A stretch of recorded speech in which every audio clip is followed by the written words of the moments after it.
He had it all laid out for him. Skyscraper views from penthouses that pierced the New York skyline like needles of ambition, custom suits tailored from fabrics imported from Milan that draped over his frame with the effortless grace of inherited wealth, and a family name that turned heads in boardrooms across the globe, opening doors with a mere whisper of influence that echoed through corridors of power where deals were sealed over aged scotch and confidential handshakes. But beneath the gloss of this meticulously curated existence, he was unraveling slowly and inexorably, bombing every exam with a consistency that bordered on defiance, lost in a haze of indifference that clouded his days like the perpetual fog rolling off the Hudson River on autumn mornings. Teachers wrote him off as untouchable and unteachable, their sighs heavy with resignation, as they penciled in passing grades not earned but bestowed out of fear of reprisal. Friends distanced themselves gradually, their invitations drying up like forgotten rain puddles on city sidewalks, preferring companions who mirrored their own superficial successes rather than drag them into the vortex of his apathy. Even his father dismissed him as a lost cause, his words cutting like the sharp edges of financial reports that detailed quarterly losses, labeling him a liability in the grand ledger of family legacy. Then, in the dim basement of his elite academy, a space cluttered with forgotten supplies and the faint scent of cleaning solvents mingling with dust from archived tomes, a janitor, a black woman overlooked by everyone, her presence as unremarkable to the privileged students as the worn linoleum underfoot, uttered words that shattered his illusions like fragile glass under the weight of unexpected truth. He saw her as just another shadow in the background, a figure blending into the periphery of his self-absorbed world, never imagining she was about to sweep away the debris of his broken worldview with a quiet authority that belied her humble role, reshaping the contours of his fractured identity in ways he could scarcely comprehend at that pivotal moment. His name was Alex Harlan, sole heir to Victor Harlan, a finance mogul whose empire dominated Wall Street headlines as predictably as market fluctuations dictated by algorithms and insider tips. Victor's rise from modest beginnings in a Brooklyn tenement to the pinnacle of high finance was the stuff of motivational seminars and glossy magazine profiles, a narrative of grit and genius that cast long shadows over his only child. Alex grew up amid luxury yachts moored in exclusive marinas, where the elite networked under starlit skies, gourmet meals prepared by world-class chefs who flew in seasonal ingredients from distant farms, and vacations in private islands attended by influencers and tycoons whose conversations revolved around mergers, acquisitions, and the next big disruption in the tech-finance nexus. Yet, for all the opulence that enveloped him like a protective cocoon woven from silk threads of privilege, one essential element was absent: direction, a compass to guide him through the labyrinth of possibilities that his status afforded, leaving him adrift in a sea of excess without a shore in sight. At 18, Alex was enrolled in one of New York's most prestigious private academies, a bastion of ivy-covered walls and manicured lawns nestled in the Upper East Side, not through merit earned in rigorous academic pursuits or extracurricular excellence, but via a hefty donation that funded a new wing of the library and the Harlan legacy that acted like an unbreakable code, unlocking access with the subtlety of a master key forged in platinum. No entrance exams scrutinized his knowledge gaps, no rigorous vetting probed his motivations. Just a swift bank transfer executed from a high-security account and whispers of influence that rippled through administrative channels like currents in a vast ocean of elitism.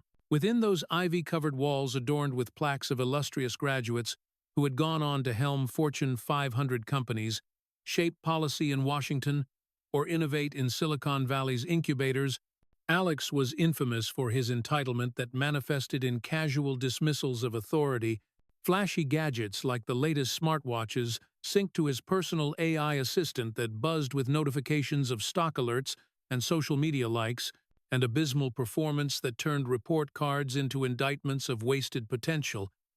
His scores were laughable, hovering in the realms of mediocrity that no amount of private tutoring could elevate.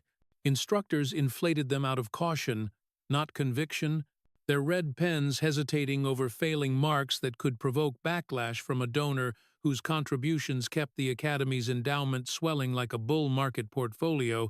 He didn't bother to study or engage. Why should he, when the future was preordained? Inheritance awaited like a golden parachute, deployed at the first sign of turbulence. A safety net woven from billions that cushioned any fall. What could straight A's achieve that his surname couldn't? A name that carried the weight of generations of accumulated power and prestige. He ridiculed professors with snide comments during lectures on economic theory, snubbed peers who formed study groups in the common rooms filled with the aroma of fresh coffee and ambition, lounged through classes with a sneer that screamed superiority, his posture slouched in ergonomic chairs designed for focus but used for disinterest. Once, during a career advising session in a sunlit office overlooking Central Park's verdant expanse, Alex slouched in his seat, legs extended lazily, and quipped with a smirk that revealed perfectly aligned teeth from years of orthodontic care, "I could fund this place's endowment single-handedly with my allowance. What's a diploma going to add to that?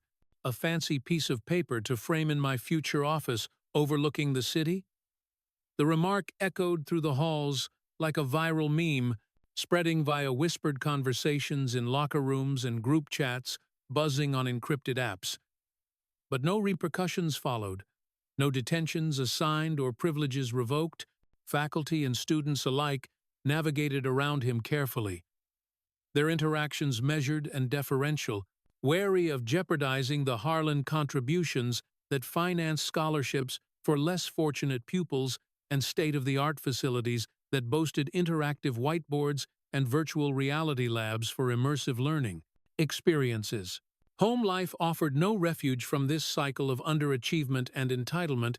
Victor Harlan was a fortress of ambition, stern, strategic, a rags-to-riches icon who despised weakness, especially in his lineage. His office in the family penthouse was a shrine to success with walls lined by framed covers of Forbes and Bloomberg. "You're a disappointment," Victor snarled one evening after yet another dismal report arrived via email, his voice echoing off the marble floors as he paced in front of floor-to-ceiling windows that framed the glittering lights of Manhattan below, the report detailing failed quizzes in calculus and incomplete essays on macroeconomic principles. Alex folded his arms across his chest, smirking defiantly as he leaned against a leather sofa imported from Italy, the fabric cool against his skin. "But I'm not in your world of cutthroat deals and boardroom battles. I'm your son, flesh and blood, not some underperforming asset to be liquidated. The real world doesn't hand out passes based on bloodlines," Victor retorted sharply, his eyes narrowing like a trader spotting a market dip. "Shape up, or you'll fade into obscurity, a spoiled heir with nothing but echoes of my achievements to cling to. No empire of your own, just remnants." The words lingered like a storm cloud heavy with unshed rain, casting a pall over the opulent room filled with abstract art pieces acquired at Sotheby's auctions. Victor meant every syllable, his tone brooking no argument. A man who had built his fortune through relentless drive and calculated risks, from bootstrapping a small investment firm in the 92nd to orchestrating multi-billion-dollar hedge funds that navigated global crises with precision. The following day, Alex arrived at the Academy in his latest sports car, a sleek electric model with matte black finish and autonomous features, a birthday extravagance gifted with the expectation of gratitude but received with casual indifference, strutting corridors like a celebrity on a red carpet, his sneakers squeaking softly on polished floors, admiring glances from underclassmen mixed with disdainful ones from those who saw through the facade to the void beneath. But one gaze lingered, steady and perceptive, not flinching away like others. She was an older black woman, perhaps in her late 52nd, scrubbing the basement storage room with methodical strokes, her stance poised and dignified despite the repetitive labor, eyes sharp despite the humble uniform of faded blue overalls, and practical shoes worn from countless shifts, her hair tied back in a neat bun that spoke of efficiency rather than vanity. To Alex, She was invisible, merely the custodian, part of the scenery like the vending machines humming in the corner or the bulletin boards plastered with flyers for upcoming events, a background element in the theater of his life where he played the lead role without a script.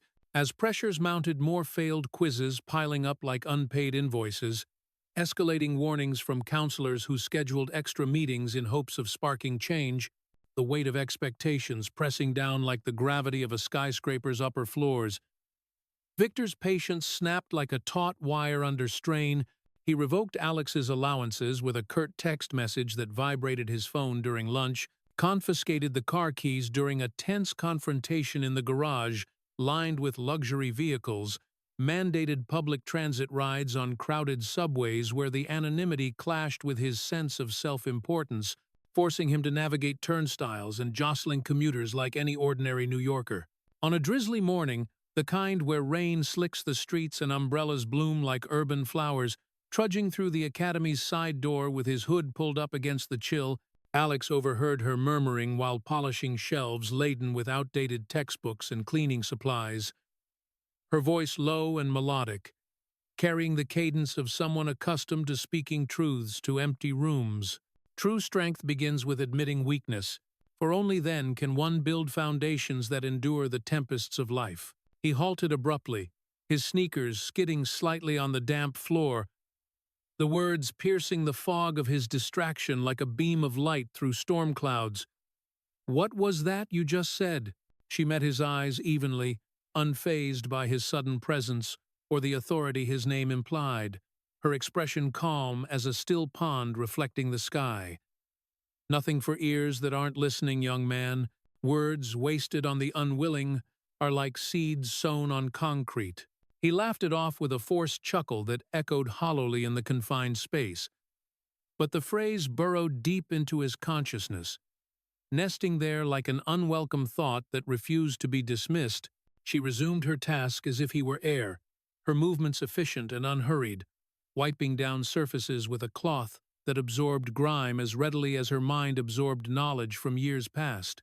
Alex couldn't shake it. The encounter replaying in his mind during classes, where he stared blankly at projections of financial models. That afternoon, retrieving a forgotten backpack from the basement amid the clutter of boxes and forgotten equipment, he found her reorganizing supplies with the same deliberate care, stacking bottles of disinfectant and rolls of paper towels. The academy felt heavier now, its grandeur oppressive rather than inspiring, his failures stacking like unpaid debts in a ledger that no bailout could erase. Another exam returned via the online portal, a glaring F in economics, with a note scrawled digitally, basic concepts ignored entirely, recommend remedial sessions immediately. The dean summoned him to a wood-paneled office decorated with diplomas and photos of alumni handshakes, the air thick with the scent of polished oak. "Alex, you're on probation. Not just grades, your future is at stake. We're talking potential expulsion if this trajectory continues." He shrugged nonchalantly, though a flicker of unease stirred within. "I'll get a coach, someone top tier. You've burned through 4 already, each one citing your lack of engagement as insurmountable," the dean replied, his tone laced with frustration born of repeated interventions. Silence descended like a curtain falling on a poorly received performance, heavy and final.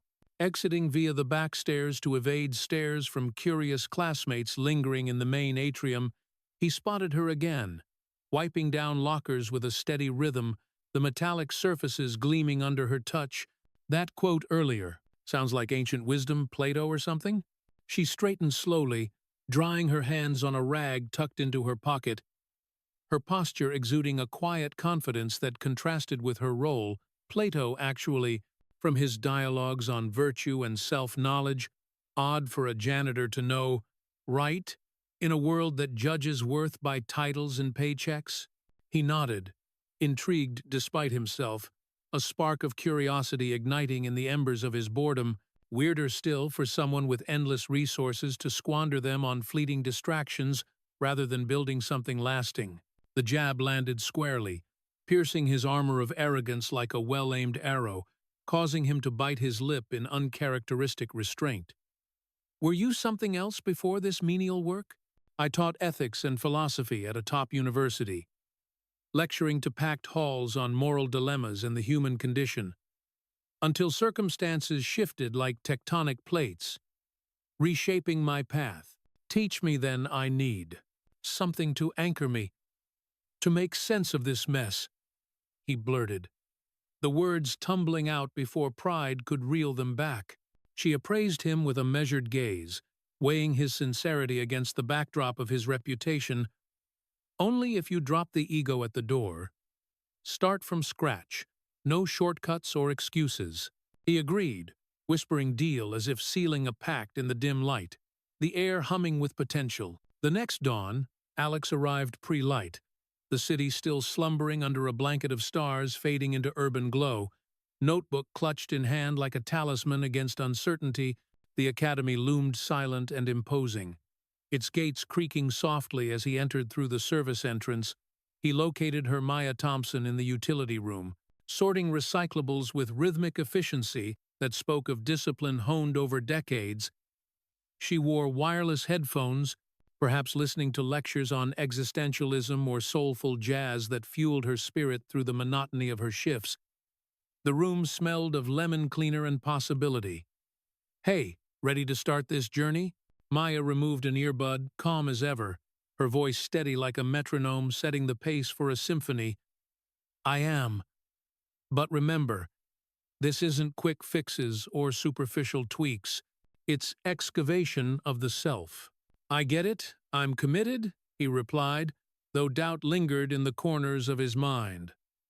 "My name's Maya, by the way, Maya Thompson, not just the janitor." Alex grinned slightly, a genuine curve of his lips for the first time in weeks. "How'd you end up here? In this basement realm?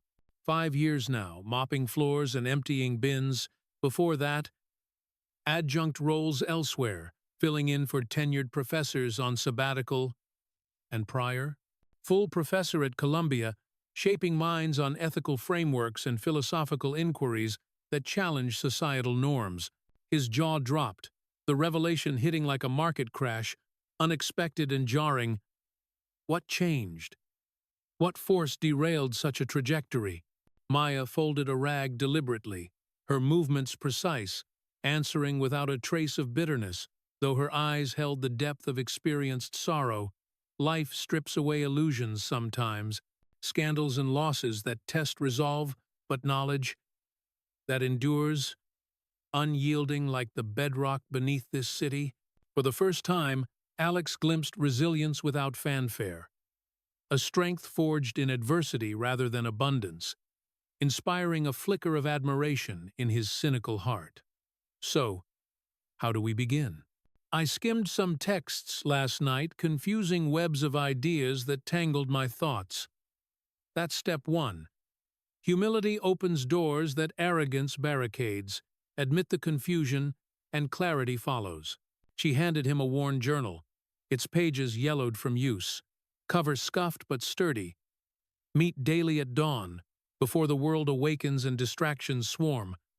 Write what confuses you, what sparks curiosity. No judgments, just raw thoughts poured onto paper like ink from a wellspring." The routine ignited like a spark in dry tinder, sessions unfolding in the quiet hours where the city hummed faintly in the distance. Maya didn't dictate facts or formulas. She questioned relentlessly. What hides behind that statistic on income inequality? Is it mere numbers or stories of human struggle? Why does power corrupt subtly, eroding integrity like water on stone? Books transformed from burdens to portals, opening vistas of thought that expanded his narrow worldview. Alex's entries evolved from superficial scribbles to probing reflections, doubts about his path etched in hurried script, frustrations with privilege that afforded everything yet fulfilled nothing, the weight of expectations pressing like atmospheric pressure before a storm. One evening, as he scribbled in the empty lounge bathed in the golden hues of sunset filtering through tall windows, a group of jocks passed, their laughter booming like thunder, snickering at his focused demeanor. "Harlan's chatting with the mop lady now? Downgrade much from your usual entourage?" Alex tensed, his pen pausing mid-sentence, muscles coiling like a spring ready to unleash. But Maya touched his arm lightly from where she had been wiping a nearby table. "Rise above noise, depth silences, shallowness. Let your growth speak louder than their taunts." The wisdom anchored him, diffusing the anger like mist evaporating in sunlight, grounding him in the secret she was imparting. Later, a terse email from Victor pinged on his laptop. "Reports show stagnation despite warnings. Fix it, or face consequences that will redefine your comfort zone." Alex felt a spark, not fear twisting his gut, but resolve hardening his core like steel tempered in fire. The academy buzzed with end-of-term prep, hallways alive with chatter about finals and summer internships at prestigious firms. But Alex clutched revised notes, essays showing glimmers of insight woven from Maya's prompts, ideas that challenged conventional wisdom on wealth distribution and ethical investing. He entered Victor's office unannounced, the space a command center with multiple screens displaying real-time market data. Folder in hand, trembling slightly with anticipation, Victor's gaze was icy, piercing like a laser focused on vulnerabilities. "This better be worthwhile. Time is currency." He skimmed the improvements, brows furrowing in reluctant acknowledgement. Marginal at best, incremental shifts won't cut it in the real arena. "I'm working with someone who's unlocking potentials I didn't know existed," Alex pressed, voice steady. "Who?" "Another high-priced consultant billing by the hour. Maya, the janitor, her insights cut deeper than any Ivy League tutor." Victor's laugh was hollow, reverberating off glass walls, a sound devoid of mirth, absurd, resorting to the help for enlightenment. "She's beneath this level of discourse. She's teaching me to think critically, to question the foundations of our empire." Victor leaned in, his presence imposing like a towering edifice, voice low and threatening. "Embarrass yourself further, and you're cut off from the resources that define you." Alex stood firm, meeting his father's eyes with newfound conviction. Maybe that's what I need to stand alone, stripped of crutches, to discover who I am beyond the Harlan shadow. The confrontation lingered in the air like unresolved tension in a negotiation, setting the stage for transformations yet to unfold. As Alex stepped out into the bustling streets, the city lights twinkling like stars of possibility, the first chapter of his rebirth etched in the pages of that worn journal. He had it all laid out for him, skyscraper views from penthouses that pierced the New York skyline like needles of ambition, custom suits tailored from fabrics sourced from exclusive mills in Italy that cost more than the annual rent for most families scraping by in the outer boroughs, and a family name that turned heads in boardrooms across the globe, opening doors with a mere whisper of influence that echoed through corridors of power where deals worth billions were sealed over handshakes and single malt scotch. But beneath the gloss of this inherited empire, he was unraveling slowly and inexorably, bombing every exam with scores that plummeted like stock prices in a market crash, lost in a haze of indifference that clouded his judgment and dulled his senses to the world around him. Teachers wrote him off as unteachable, their reports filled with resigned notes about untapped potential, buried under layers of apathy. Friends distanced themselves gradually, their invitations drying up as they pursued their own paths of achievement, while he lingered in the shadows of mediocrity. Even his father dismissed him as a lost cause, his words sharp and cutting like a financier's knife through bloated budgets. Then, in the dim basement of his elite academy, where fluorescent lights buzzed faintly like distant market tickers, a janitor, a black woman, overlooked by everyone, her presence as unremarked as the dust she swept away, uttered words that shattered his illusions like fragile glass breaking under the weight of unspoken truths. He saw her as just another shadow in the background, a fixture as mundane as the lockers she polished or the floors she mopped with rhythmic precision, never imagining she was about to sweep away the debris of his broken worldview and force him to confront the emptiness that had defined his existence for far too long. His name was Alex Harlan, sole heir to Victor Harlan, a finance mogul whose empire dominated Wall Street headlines as predictably as market fluctuations that rose and fell with the whims of global economies. Victor's face appearing on financial news channels with the regularity of quarterly earnings reports, his strategies dissected by analysts who marveled at his ascent from humble beginnings in a small Midwestern town to the pinnacle of high-stakes trading. Alex grew up amid luxury yachts moored in exclusive marinas where the elite networked under starlit skies, gourmet meals prepared by world-class chefs who flew in ingredients from distant corners of the earth to satisfy fleeting cravings, and vacations in private islands attended by influencers and tycoons whose conversations revolved around mergers, acquisitions, and the next big investment that could multiply fortunes overnight. Yet, for all the opulence that surrounded him like a gilded cage, one essential element was absent: direction. A sense of purpose that eluded him despite the endless opportunities laid at his feet, leaving him adrift in a sea of privilege that felt increasingly shallow and unsatisfying. At 18, Alex was enrolled in one of New York's most prestigious private academies, not through merit earned by late-night study sessions or intellectual prowess demonstrated in rigorous debates, but via a hefty donation that flowed from the Harlan Family Foundation like water from an inexhaustible spring, and the Harlan legacy that acted like an unbreakable code unlocking access to circles reserved for the progeny of the powerful, no entrance exams to sweat over, no rigorous vetting processes to endure, just a swift bank transfer executed with the efficiency of a high-frequency trade and whispers of influence that smoothed over any potential obstacles, ensuring his spot among the future leaders of industry and finance. Within those ivy-covered walls adorned with plaques of illustrious graduates who had gone on to helm Fortune 500 companies or advise presidents on economic policy, Alex was infamous for his entitlement that manifested in casual disregard for rules others followed religiously. Flashy gadgets, like the latest smartwatches, synced to his portfolio apps that he flaunted during classes, and abysmal performance that saw his test papers returned with red ink scrawled across them in frustrated loops. Instructors inflated them out of caution, not conviction, fearing the repercussions of failing the son of a donor whose contributions funded scholarships, labs, and even the gleaming auditorium where commencement speeches were delivered. He didn't bother to apply himself. Why should he, when inheritance awaited like a predetermined dividend payout, a safety net woven from billions that promised security, regardless of personal effort? What could straight A's achieve that his surname couldn't? After all, the name Harlan carried weight heavier than any academic credential, opening paths to board seats and executive suites without the need for validation from grades or diplomas.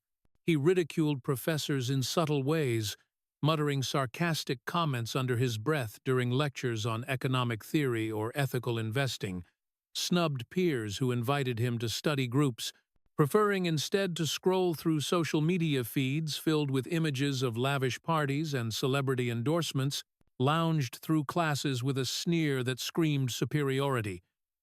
His posture slouched in ergonomic chairs as if the weight of expectation was too trivial to bear. Once, during a career advising session meant to map out post-graduation trajectories, Alex slouched in his seat, legs stretched out defiantly, and quipped with a smirk that revealed perfectly aligned teeth from years of orthodontic care, "I could fund this place's endowment single-handedly with my allowance alone. What's a diploma going to add to that? Some piece of paper to frame in an office I'll inherit anyway." The remark echoed through the halls like a viral tweet, spreading among students and faculty who whispered about it in hushed tones during lunch breaks or between classes. But no repercussions followed, no disciplinary hearings or stern lectures from the dean, faculty and students alike navigated around him carefully. Their interactions laced with calculated politeness, wary of jeopardizing the Harlan contributions that kept the Academy's lights on and its reputation polished to a shine that attracted even more affluent families. Home life offered no refuge from this cycle of underachievement. Victor Harlan was a fortress of ambition, stern, strategic, a rags-to-riches icon who despised weakness, especially in his lineage. His office in the family penthouse, overlooking Central Park, filled with screens displaying real-time stock charts and artifacts from deals that had made headlines. "You're a disappointment," Victor snarled one evening after yet another dismal report arrived via email from the Academy's portal, his voice echoing off the marble floors as he paced with the energy of a trader spotting a market dip. The report detailing failed quizzes in subjects like macroeconomics and business ethics that should have been second nature to someone bearing the Harlan name.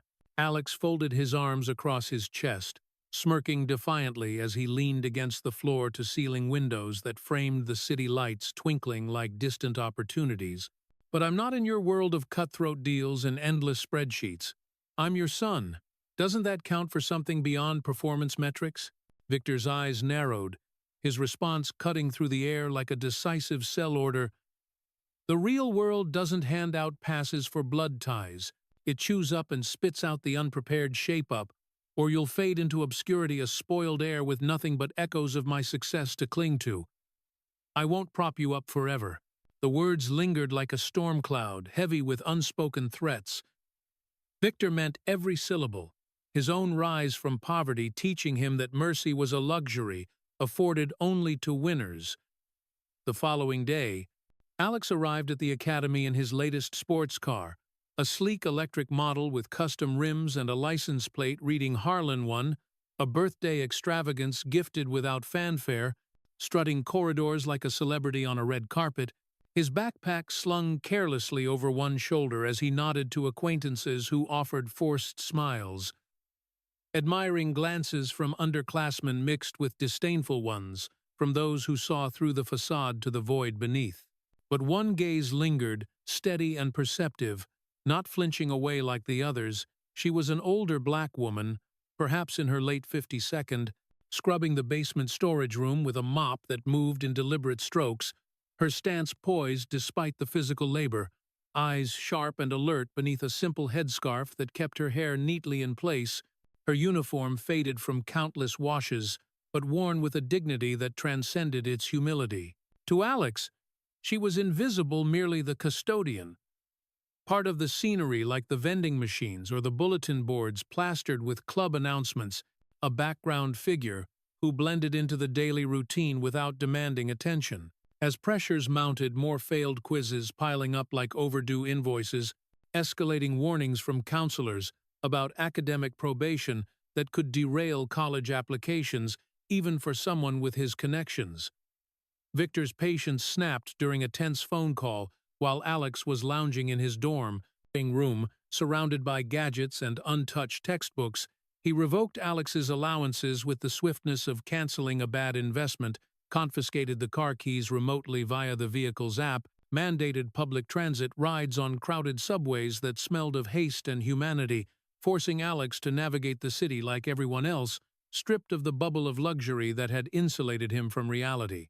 On a drizzly morning, trudging through the academy's side door with rain dripping from his designer jacket now seeming out of place among commuters, Alex overheard her murmuring while polishing shelves lined with forgotten supplies, her voice low but clear, carrying the weight of ancient insight. True strength begins with admitting weakness, for only then can one build foundations that endure. He halted abruptly, his sneakers squeaking on the damp floor, turning to face her with a mix of curiosity and irritation. "What was that you just said? Some kind of proverb or something?" She met his eyes evenly, unfazed by his tone or status, her expression calm as she paused her work, wringing out a cloth with practiced hands. "Nothing for ears that aren't listening, young man. Words like those only land when the ground is ready." He laughed it off dismissively, a short bark that echoed in the empty basement. But the phrase burrowed deep into his mind like a persistent notification he couldn't swipe away. Lingering as he climbed the stairs to class, she resumed her task as if he were air, her movements efficient and unhurried. Alex couldn't shake it, the simplicity of her words contrasting sharply with the complexity of his failures. That afternoon, retrieving a forgotten backpack from the basement after a particularly disastrous group project Where his lack of preparation had dragged the team down, he found her reorganizing supplies on metal racks, stacking boxes with a quiet determination. The academy felt heavier now, his failures stacking like unpaid debts that accrued interest with each passing day. Another exam returned during economics class.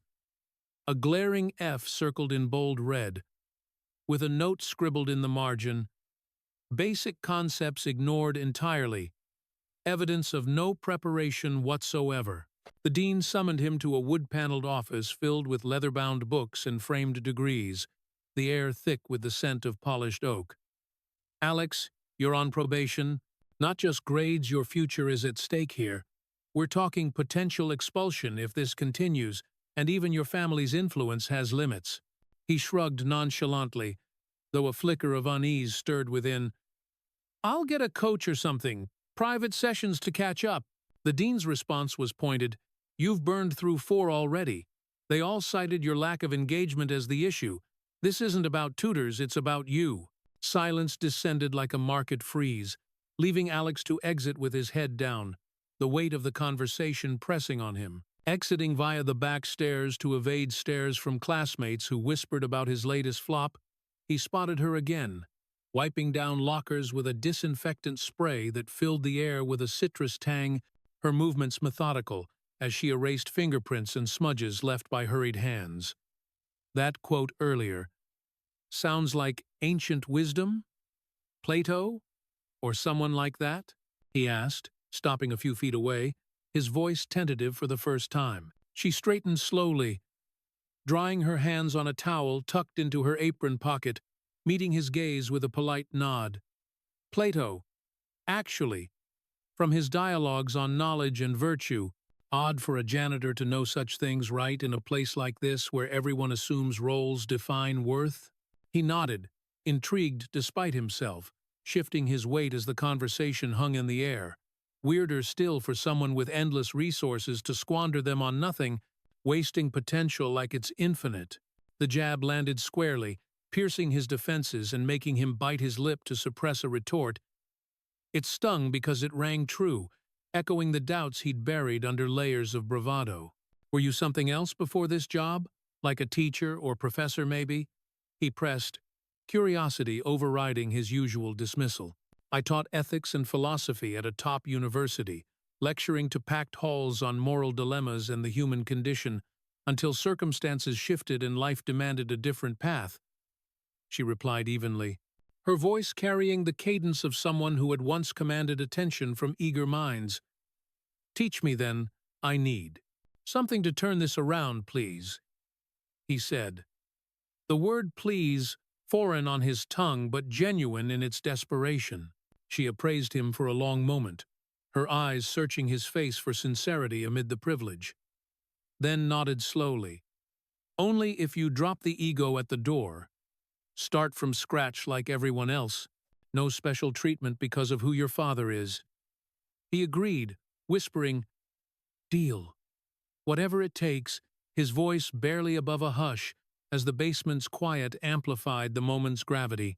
The next dawn, Alex arrived pre-light, the city still wrapped in the hush of early hours. Streetlights casting long shadows on sidewalks, slick with overnight dew. Notebook in hand, clutched like a lifeline, the academy loomed silent against the awakening skyline, its towers silhouetted like financial graphs charting unknown futures. He located her Maya Thompson in the utility room, sorting recyclables with rhythmic efficiency that spoke of routine honed over years. She wore wireless headphones, perhaps listening to lectures on existentialism or soulful jazz that fueled her spirit through the monotony of her tasks. The room smelled of cleaning solvents and cardboard. "Hey, ready to start this thing?" he asked, stepping inside with a mix of nervousness and determination. Maya removed an earbud, calm as ever, her expression unchanging. "I am. But remember, this isn't quick fixes or shortcuts. It's about digging deep." "I get it, no illusions here," he replied, though doubt flickered briefly. "My name's Maya, by the way. Maya Thompson," she said, extending a hand calloused from labor but warm in its grip. Alex grinned slightly, a rare, genuine smile breaking through. "How'd you end up here, if you don't mind me asking?" "5 years now, mopping floors and keeping things orderly. Before that, adjunct roles at community colleges scraping by on part-time gigs.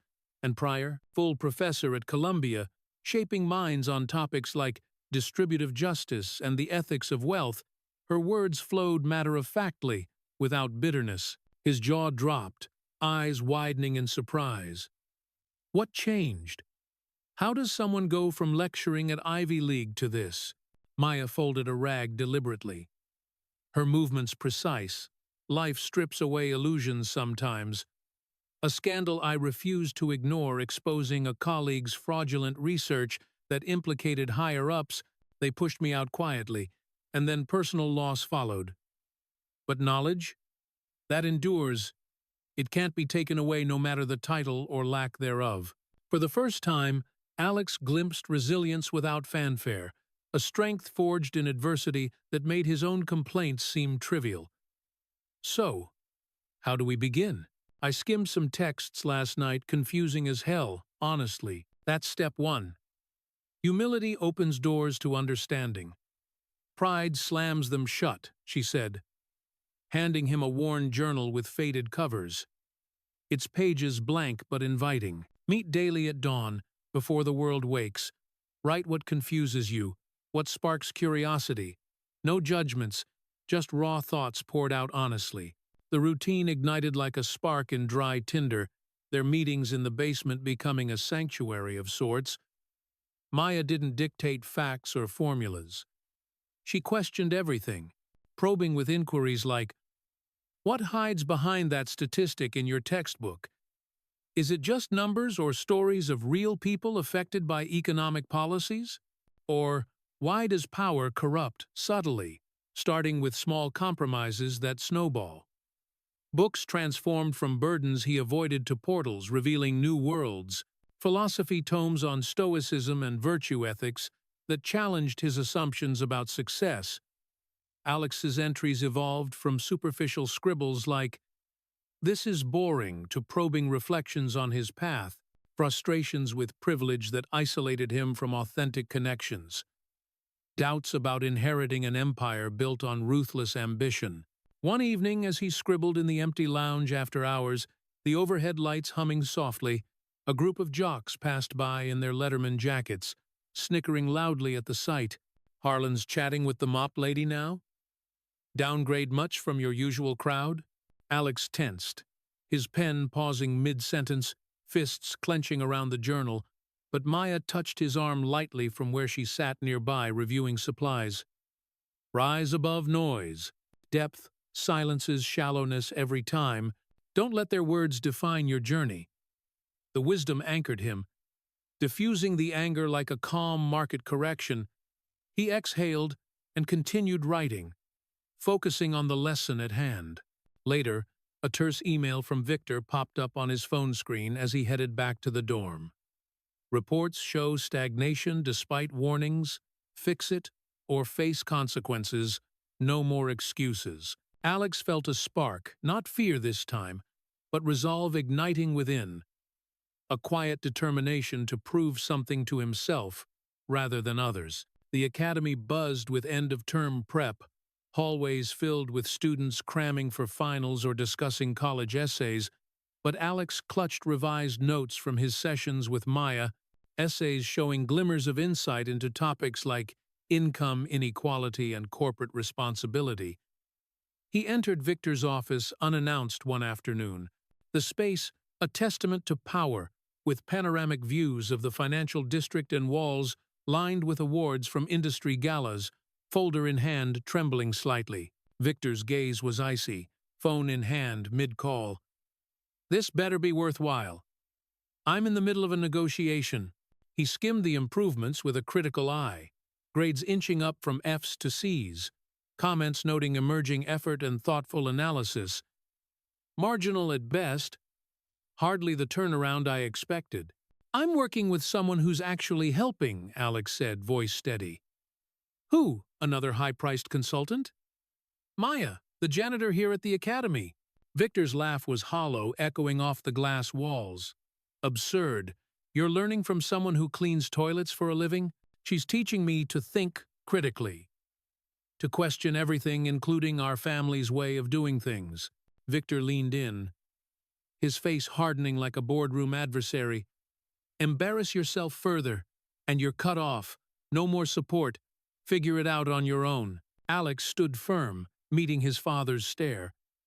Maybe that's what I need, to stand alone and find my own value beyond the name. The confrontation hung in the air like unresolved tension in a volatile market, marking the beginning of a rift that would test bonds and force growth in ways neither could foresee.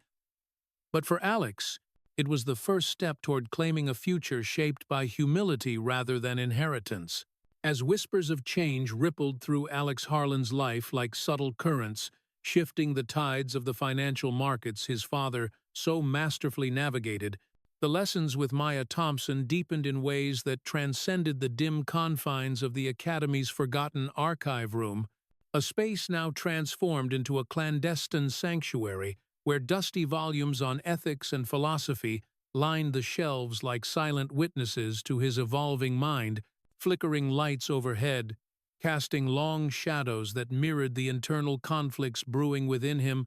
Maya unveiled her one secret during a particularly introspective session one foggy morning when the city outside hummed with the early rush of commuters and traders heading to Wall Street's battlegrounds.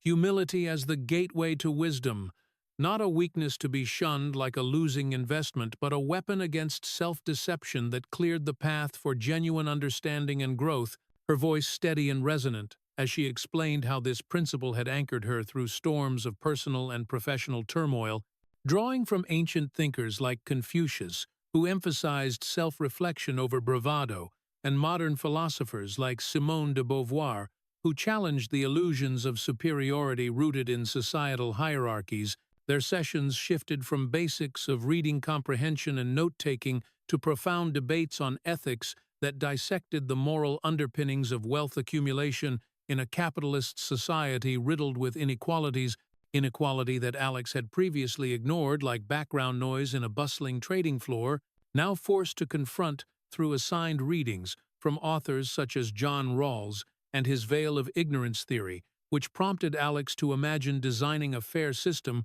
without knowing his privileged position within it, or Ta-Nehisi Coates, whose writings on systemic racism opened his eyes to the invisible barriers that Maya herself had navigated as a black woman in academia. These discussions unfolded in the quiet hours before dawn when the academy slept and the world outside was still cloaked in darkness.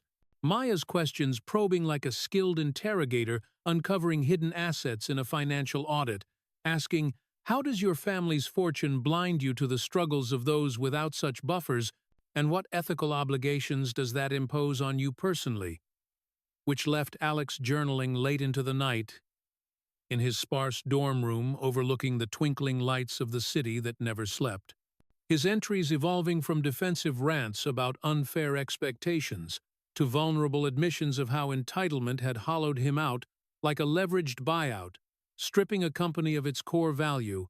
Conflicts arose in waves that tested his commitment, internal battles with doubt that gnawed at him during sleepless nights when he questioned whether humility meant surrendering his identity or merely refining it, moments of frustration where he slammed his notebook shut after struggling with a dense passage on existentialism from Jean-Paul Sartre, feeling the weight of freedom's responsibility crushing his former carefree attitude, external clashes with peers who mocked his demotion in social status, as word spread through group chats and whispered hallway conversations about the heir apparent consorting with custodial staff.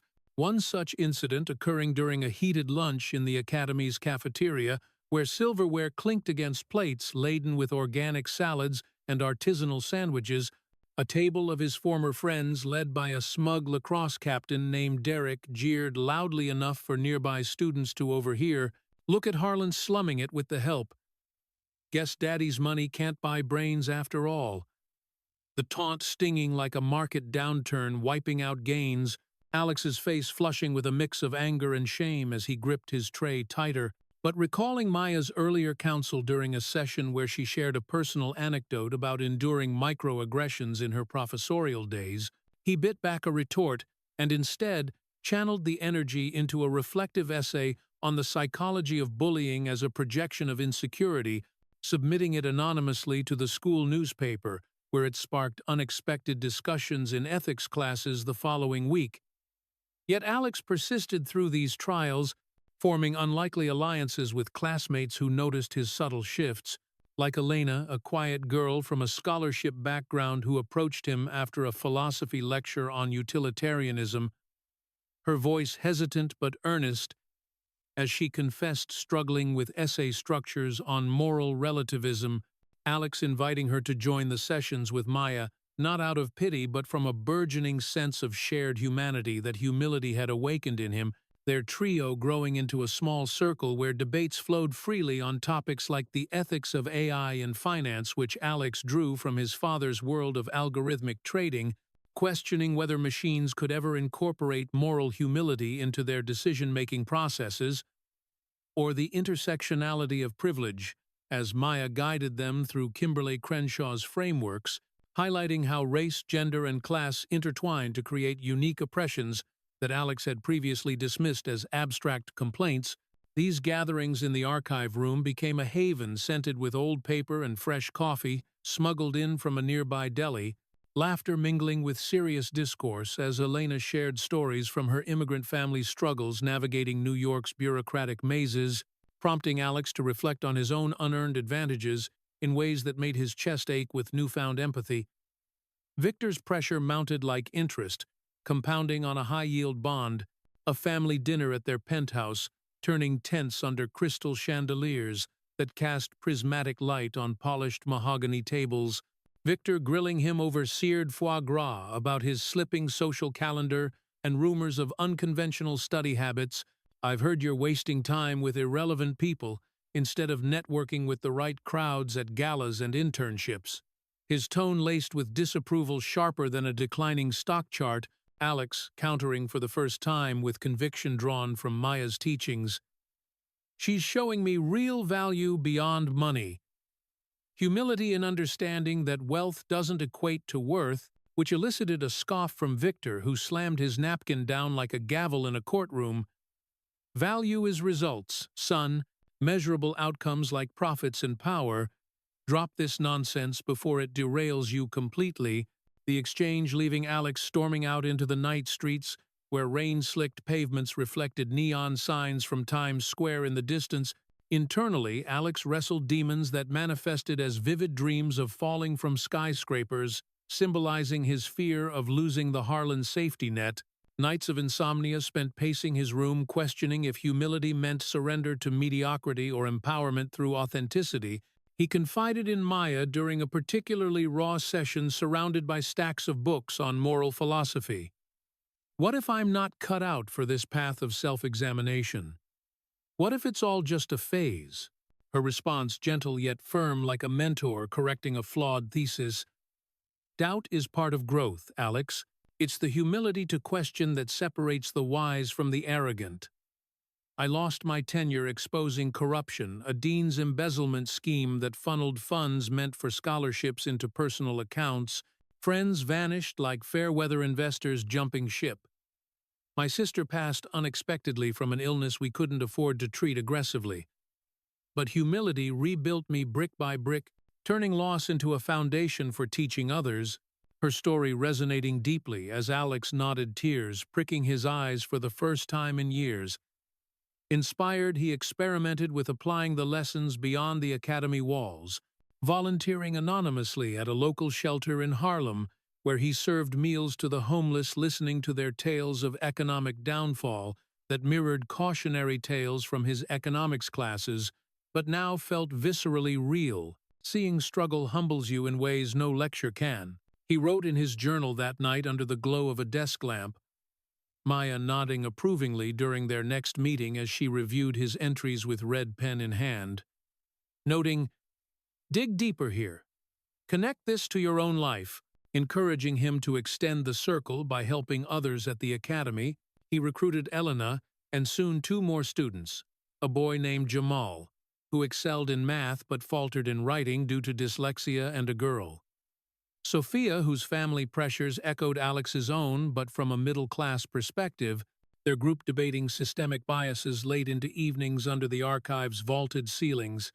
Maya teaching intersectionality with passion, drawing diagrams on a dusty chalkboard hidden in the corner. Privilege blinds like a veil over the eyes.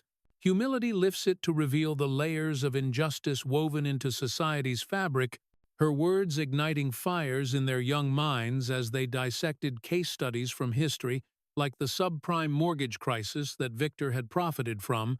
Alex grappling with the moral implications of his family's wealth built on such events.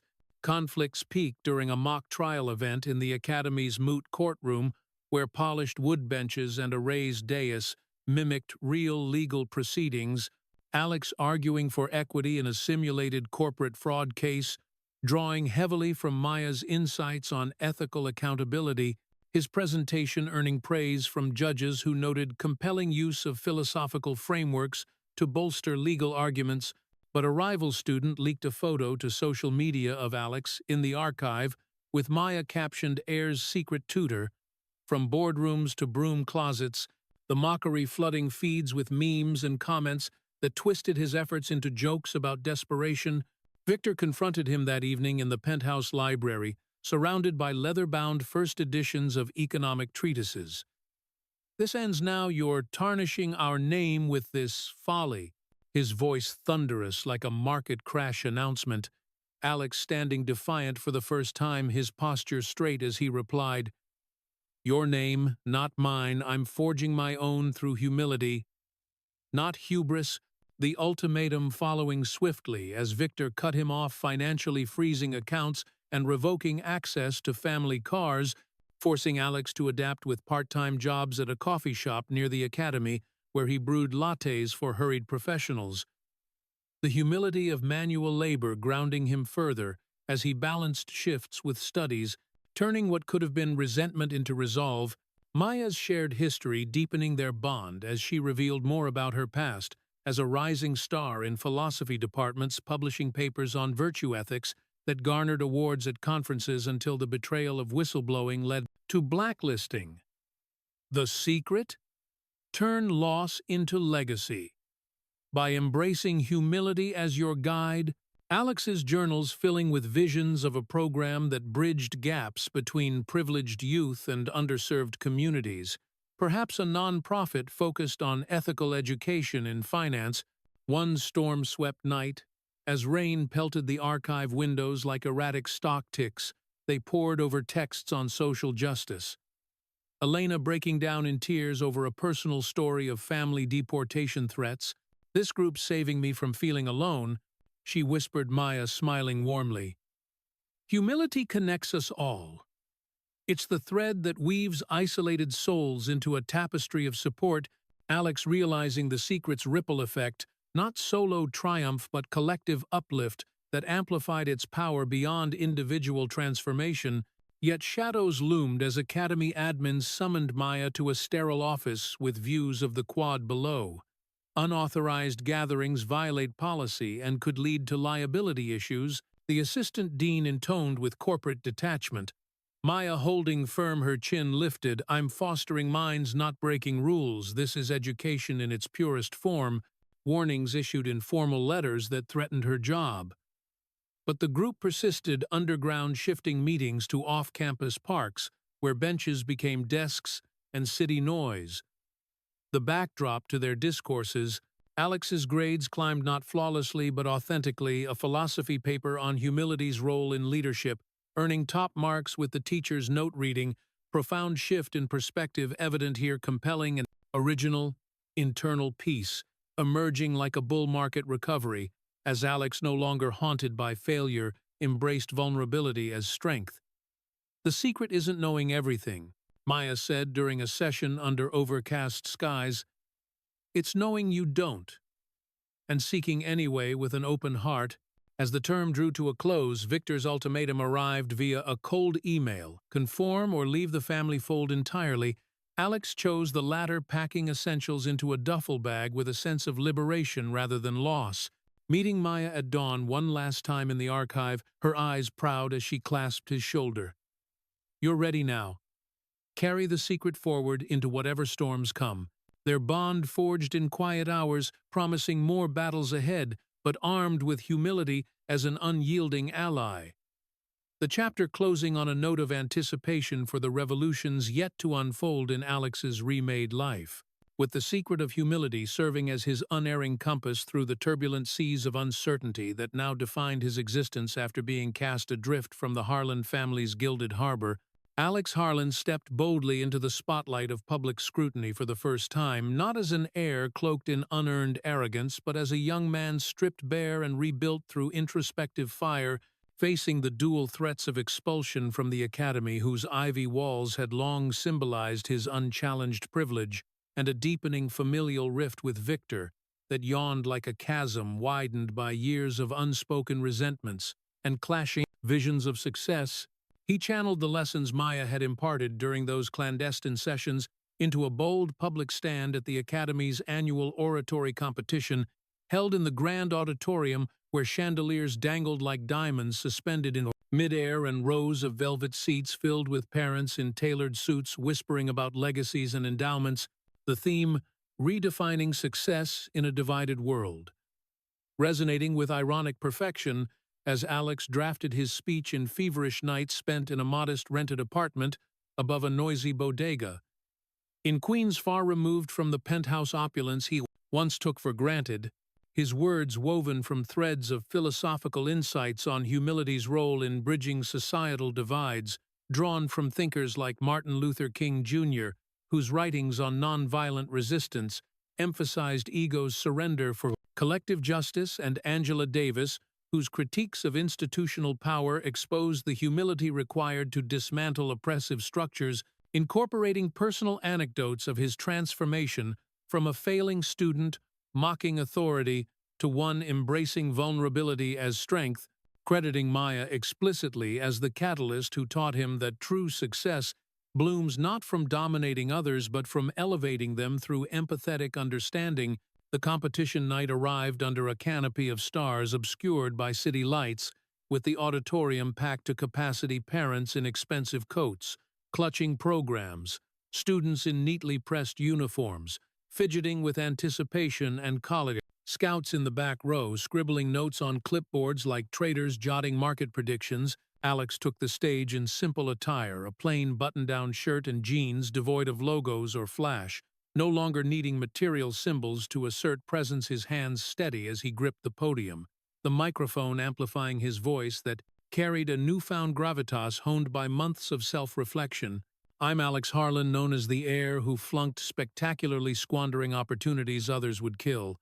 For I had luxury but no substance until a janitor taught me humility's secret. It's not defeat, but the key to authentic power, unlocking doors, arrogance barricades." He paused, scanning the crowd where skeptical faces softened as he delved deeper, weaving tales of Maya's wisdom, dismantling his entitlement through debates on ethical finance that questioned profit over people, and her own story of resilience against academic betrayal that mirrored broader injustices.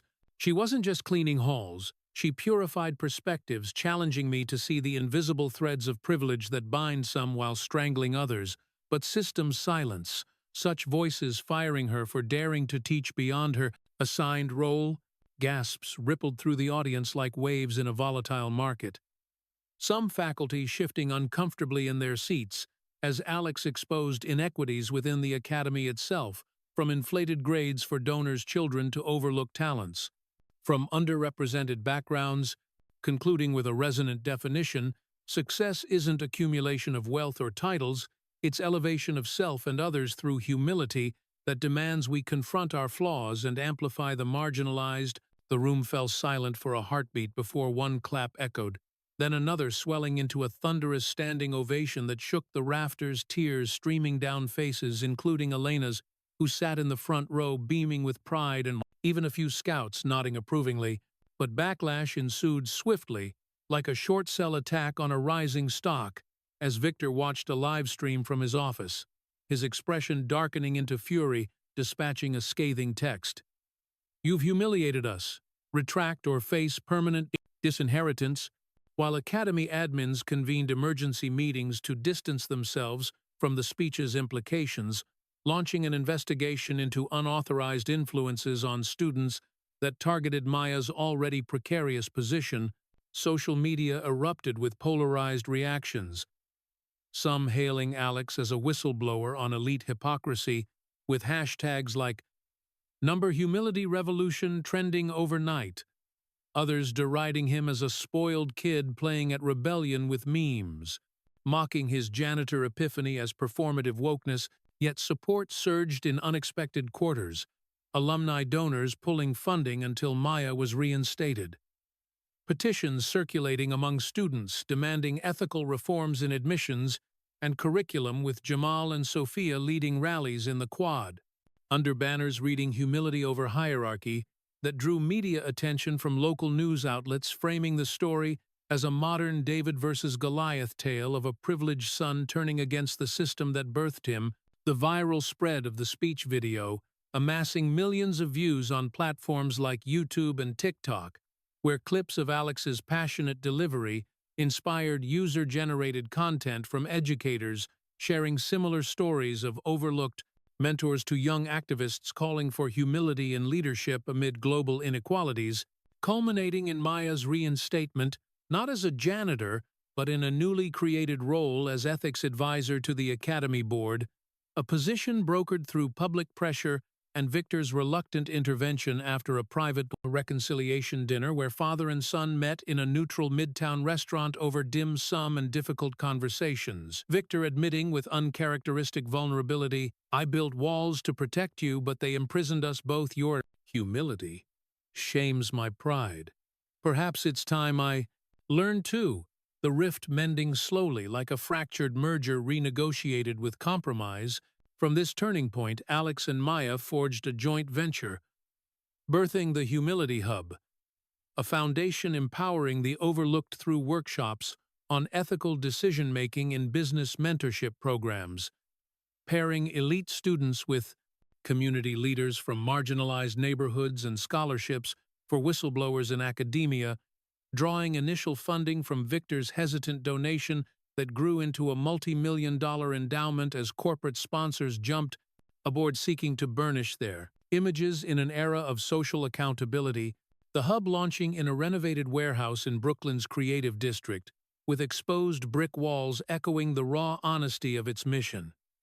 Opening ceremonies attended by a diverse crowd from Wall Street executives to local activists, where Maya took the stage, her voice commanding as she shared the secret's essence. Humility isn't a tool for the weak, it's the forge for the strong, turning personal loss into communal gain. Alex standing beside her, coordinating panels on topics like sustainable investing that balanced profit with planetary health, or restorative justice in corporate culture that addressed historical wrongs. 2 years on, as the hub expanded to chapters in major cities from Los Angeles to Chicago, Alex's transformation inspired a movement that rippled outward like concentric circles from a stone dropped in still water, proving that one secret shared wisely could redefine success for generations.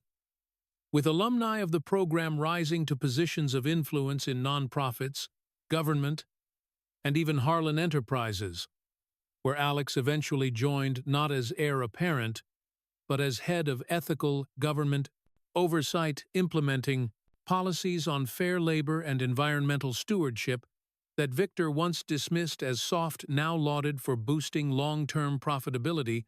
Personal milestones marking the journey, like Alex's graduation from a state university focused on public policy rather than an Ivy League bastion, where he majored in philosophy, minoring in social justice, writing a thesis on humility's role in economic reform that earned academic accolades and publication in journals once graced by Maya's early works, their partnership evolving into a familial bond, with Maya becoming a surrogate mentor, attending his wedding to Elena years later in a modest ceremony overlooking the Hudson, where vows emphasized mutual growth over possession.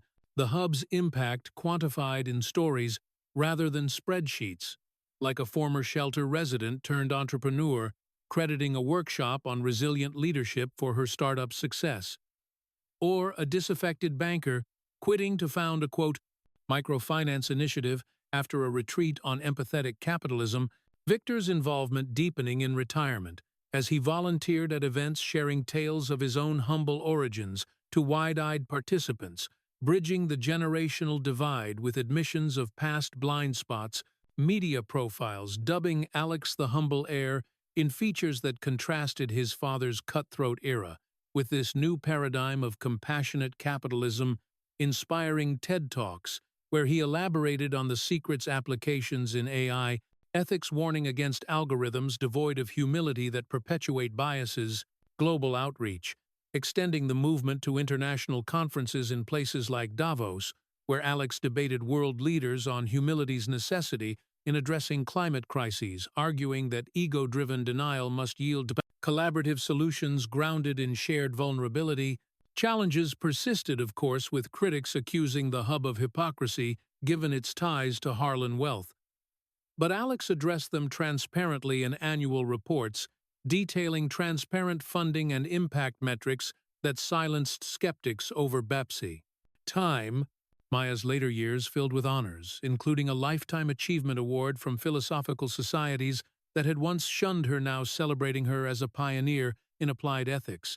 Her memoirs, co-authored with Alex, becoming bestsellers that donated proceeds back to the foundation, the legacy enduring in subtle ways like a network of alumni who mentored the next wave, ensuring the secret's transmission across demographics, from inner-city youth programs, teaching humility through arts and sports, to executive retreats where CEOs practiced vulnerability exercises like sharing failures in circle discussions. One poignant moment encapsulating it all at a national summit on education reform, where Alex keynoted under bright lights to a packed hall, his voice echoing with the authority of lived experience. One secret from an overlooked woman redefined me. Humility isn't a mop in hand or a boardroom throne, it's a torch for the forgotten, illuminating paths to equity and purpose. Maya Thompson didn't just teach tests, she taught triumph over adversity, turning whispers of wisdom into roars of change, the applause deafening as Maya joined him on stage, her eyes shining with quiet pride, the audience rising in unison, a testament to the movement's reach, years passing like market cycles with ups and downs. But the core principle, unyielding humility, as the bedrock of sustainable success, inspiring policies in companies adopting humility, audits to assess leadership cultures or schools, integrating Maya's curriculum into core studies, personal reflections in Alex's private journals, noting how the secret saved not just his future, but his soul, fostering relationships built on authenticity rather than transaction, including a reconciled bond with Victor, who in his final days confided, "You taught me more than I ever taught you, son. Humility was the missing asset in my portfolio." The inheritance, ultimately not financial but philosophical, passed down to Alex's children, raised with stories of the janitor who sparked a revolution, the Humility Hub, standing as a living monument in the heart of New York, its doors open to all, regardless of background, a beacon proving that transformation begins with a single admission of not knowing everything and blooms into a force that reshapes worlds one humbled heart at a time, the narrative arc closing on a horizon of endless potential where the secret once hidden in basement shadows now shines brightly, guiding multitudes toward a more equitable tomorrow, free from the chains of unchecked ego and enriched by the power of collective humility.